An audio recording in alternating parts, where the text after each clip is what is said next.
weet 'n langdradige storie in die sin van dat dit nou al 'n hele rukkie kom. Jy weet ek het gesukkel met daai streskardiomiopatie, die broken heart syndrome net na al my trauma.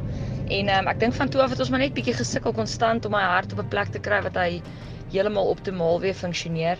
Ek het gesukkel met perikarditis, die ontsteking van die hartvlies en maar ek dink in al die goeters het die hartspier seer gekry. So dit was die hele tyd 'n hormonale ding in die sin van weet ons moes dit behandel het met ons moet die adrenalienvlakke en die kortisol vlakke hanteer het omdat 'n ou se lyf nie gemaak is om konstant op hierdie stresvlakke te wees nie. Jy weet dit was 'n fight or flight ding. Dis waarvoor dit ingebou is in ons lyf. So om konstant op daai vlakke te leef is nie goed vir jou lyf nie.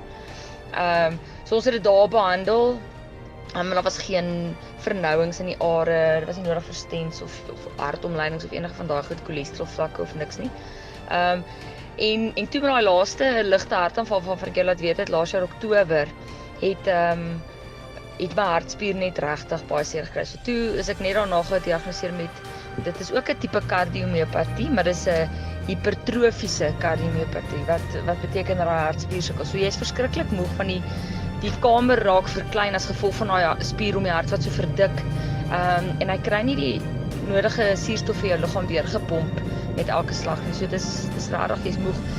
Toe is ek op beta blokkers en al die medikasie wat daarmee saamgaan om die ding te doen. Maar die laaste diagnose laas jaar hier omtrent by November maand of met die diagnose het dit al vir my geklink asof ek rarig nie op 'n goeie plek nie. Ek's op die lys geplaas vir 'n hartoortplanting, maar ek dink die dokter was bang dat ons dit nie betyds sou kry nie. Jy weet, so daar was 'n span wat ek moes gaan sien het om te hoor of my testamente in plek is en my finansiële goederes in plek is en alhoewel dit baie nice was van die hospitaal om al die goederes te wou reël, was dit net, jy weet, dit was net so oorweldigend. So ek het rarig die hele oefening gegaan om al my goed in plek te kry en jy weet, sielkundige gesien het om weet te help om te deel met die goed waarmee ek kan en die goed waarmee ek nie te kan nie vir die Here te gee. En ja, ek sal vir jou foto's stuur van die voor en na van net weet hoe die Here oor 'n naweek. Ek weet daar was konstant mense wat gebid. Daar was nie 'n spesifieke insident nie, maar daar was tog 'n ding van weet om uit te maak in jou hart, vertrou jy die Here, maak nie saak wat nie. To have a resolve about this and not be double-minded about the word and the promises.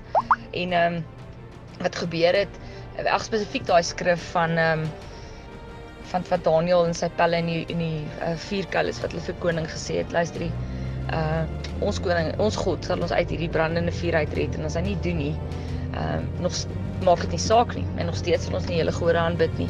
Weet en dit was al die attitude om te sê my Here kan my hart genees. En as hy nie doen nie, so what? Dit bly my God.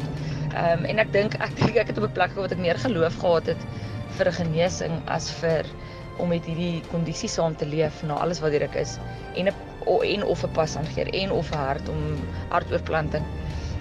Daar was 'n ander skrif, maar hom sal ek vir jou stuur dat jy hom rustig gaan deurlees. Dis 'n amazing skrif in Jeremia 15. Ek dink ek sal hom eerder waar kom probeer quote eerder vir jou stuur. Maar wat net sê, weet dat if you repent and get rid of this with mistaken attitude of self-pity and despair. En ek dink al moes 'n ding kom van sê ek trek nou 'n lyn en ek maak klaar met die verlede. Dit sal geen effek meer op my hê nie. En ja, gegaan toe vir toetse na ek die harnas gedra het en oorplantings en bloedtoetse en al die toetse weer gedoen het. En die dokter moes omtrent die toetse 3-4 keer doen en in die mindspace waar ek was dit vir my 'n negatiewe ding want elke keer as hy die toets klaar doen is dit soos ja, ek sê happy hiermee nie of dit lyk nie so iets lyk nie reg nie en ek raak net al hoe meer angstig en raak net al hoe meer bekommerd en die dag daarna op 'n Saterdag toe kry ek 'n oproep en ek het toe net gedog hier sit nou ja, weet ons gaan dit opgeneem word weer en in elk geval, toe sê die dokter het net vir my sê, luister, hy het gedog daar's fout met die masjiene en dis hoekom hy nie happy was nie en hoekom hy nie gelukkig was met die toetse nie. Maar daar's niks fout met my hart nie en hoekom hy my op die Saterdag bel asof hy sê ek moet onmiddellik daai medikasie stop want 'n ou met 'n gesonde hart moenie daai goed drink nie. So ek eer die Here, weet fisiologies is ek op 'n goeie plek. Ek dink dit het nog meer geestelik vir my beteken en ek dink eintlik vir my kop, want ek dink ons grootste enemy is tog maar ons mind. So om op 'n plek te wees wat jy weet, al het jy geweet. Ja, dis net amazing.